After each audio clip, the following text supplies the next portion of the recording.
Pangalisa ka? Bibili ng tubig, Pao. Sama ako, Teban. Bibili kasi ako. Sama ka sa akin.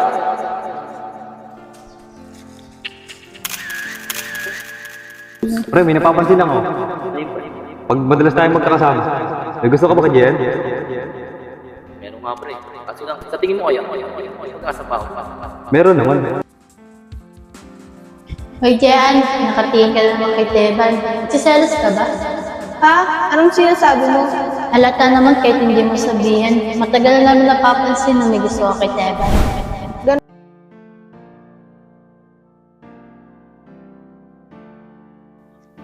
O, Jean, nandiyan ka lang pala. Kanina pa kita nahanap, pumunta ako sa tambayan, wala pa sila doon. Wala naman. Gusto ko lang muna mapag-isa. May problema ka ba? Okay ka lang ba? Paano mo naman nasabi?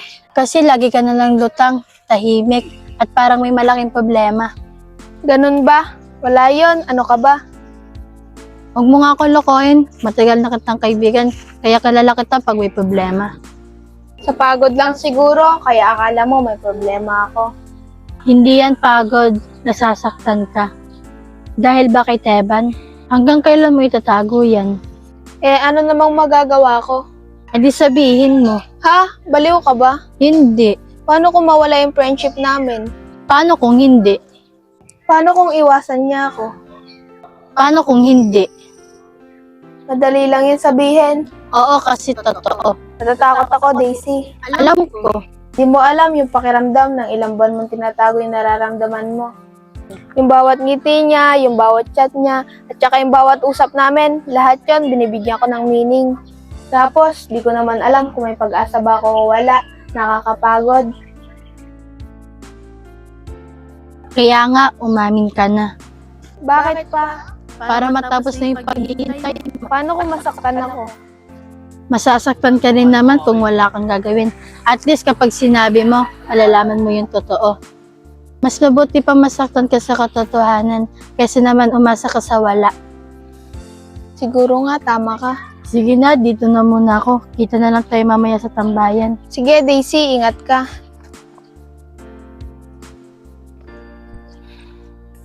I-chat ko ba si Teban? Sige na nga, i-chat ko na nga siya.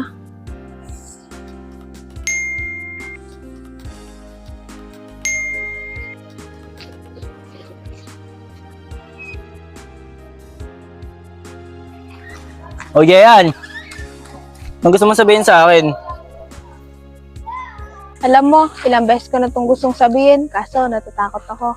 Natatakot ako na baka magbago yung lahat at saka natatakot ako na baka mawala yung closeness natin. Natatakot akong baka pagtapos neto magbago yung lahat pero habang tumatagal, mas lalo akong nahihirapan.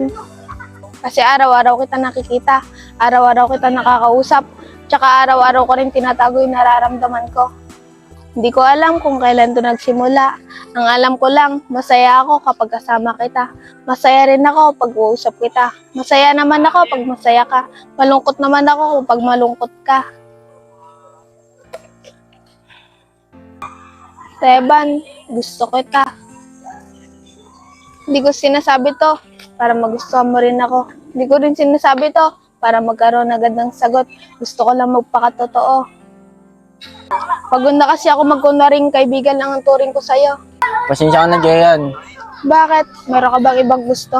Oo. Si Pao ba yun? Sige, Teban, makakaalis ka na.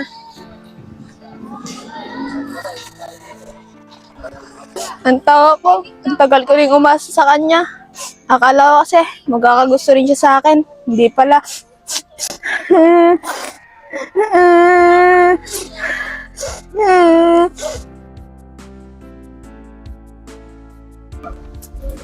Diyan ka lang pala. Hinahanap kita sa inyo. O ikaw pala, Eric. Anong Ako ginagawa mo dito? Hinahanap kita. Bakit mo naman ako hinahanap? Kasi nag-aalala ako. Jed, pwede ba ako maging honest? Kailan ka ba hindi naging honest? Halatang hindi ka okay. Ganun ba talaga kahalata?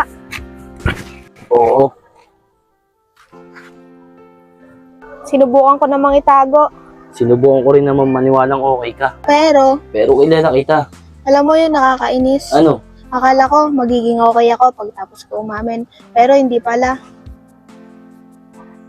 Bakit mo naman naisip yun? Sabi kasi nila, mas gumaganda yung pakiramdam kapag nasabi mo na. May point naman sila. Meron nga, kasi gumaan yung pakiramdam ko kasi wala na akong tinatago. Pero kasabay nun, patuloy ko pa rin naramdaman yung sakit kasi alam ko wala na akong pwedeng panghawakan. Wala nang baka, wala nang paano kung, wala na rin pag-asa. Ang sakit pala kapag ikaw yung pinili ng taong gusto mo. Ang sakit pala kapag buong puso mong minahal yung isang tao, tapos hindi ka niya kayang mahalin pabalik.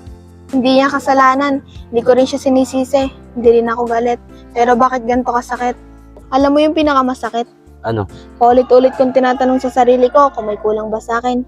Mahirap pa akong mahalin, hindi pa ako sapat para piliin. Tigilan mo yan. Ha? Tigilan mo yung ganyang pag-iisip. Pero totoo naman, Hindi. Eric, Hindi ka nagkulang. hindi mo alam yon. Alam ko. Paano?